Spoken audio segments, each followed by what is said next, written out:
આજે તે શું બનાવ્યું? આજે જો મમ્મી મેં પાઉં બનાવ્યા છે.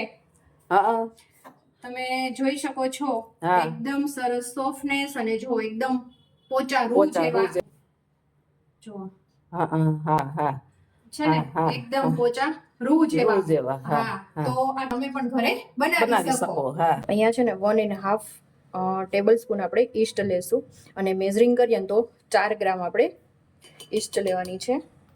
1 ટેબલ સ્પૂન આપણે ખાંડ એડ કરશું. અહીંયા છે ને 1 કપ પાણી લેવાનું છે, જે ઉફાળું લેવાનું છે, આંગળી ટચ થઈ શકે ને એટલું. તો એકલું થઈ જાય ત્યાં સુધી રાખી દઈશું. 250 ગ્રામ આપણે અહીંયા મેંદાનો લોટ લીધો છે, તો આપણે એડ કરી દઈશું. ટેસ્ટ પ્રમાણે નિમક એડ કરી દઈશું. લોટને આપણે ચાળી લેશું. 1 ટેબલ સ્પૂન આપણે ઓઇલ એડ કરશું અને હવે આપણે ડો રેડી કરી લઈશું. જો પાણીની જરૂરિયાત લાગે તો આપણે થોડું પાણી એડ કરીને ડો રેડી કરી લઈશું. લોટ બંધાઈ જાય ને એટલે છે ને પ્લેટફોર્મ સાફ કરી નીચે મેંદો છીડકીને આપણે આ રીતના લોટને 10 થી 15 મિનિટ માટે કૂણવી લેશું. લોટ આ રીતના એકદમ સરસ લીસો થઈ જાય ને એટલે એને તેલથી ગ્રીસ કરીને અને બાઉલને પણ તેલથી ગ્રીસ કરીને આપણે ફરી ફર્મેન્ટેશન માટે રાખી દઈશું, કલાકથી 1.5 કલાક માટે. અને આને ગરમ જગ્યા પર રાખવાનો છે. તો જો આ રીતના છે ને લોટ એકદમ ફૂલીને આપણે ડબલ થઈ ગયો છે.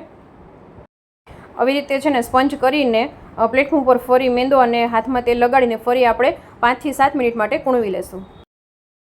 અને ફ્રેન્ડ્સ આ રીતના છે ને મેં 40 થી 45 ગ્રામના આપણે છે ને લુવા કરી લેવાના છે.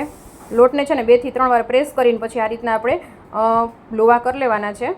આ રીતનો કોઈ પણ ક્રેક વગરનો એકદમ સરસ લુવો થઈ જવો જોઈએ. બધા લોવા કરીને ફરી મેં બેક ટ્રેમાં મૂકી દીધા હતા, બેકિંગ ટ્રેમાં, અને એને ફરી એને કલાકથી 1.5 કલાક માટે રાખી દીધા હતા. આ રીતના ફરી એને પાઉં છે ફૂલી ગયા છે.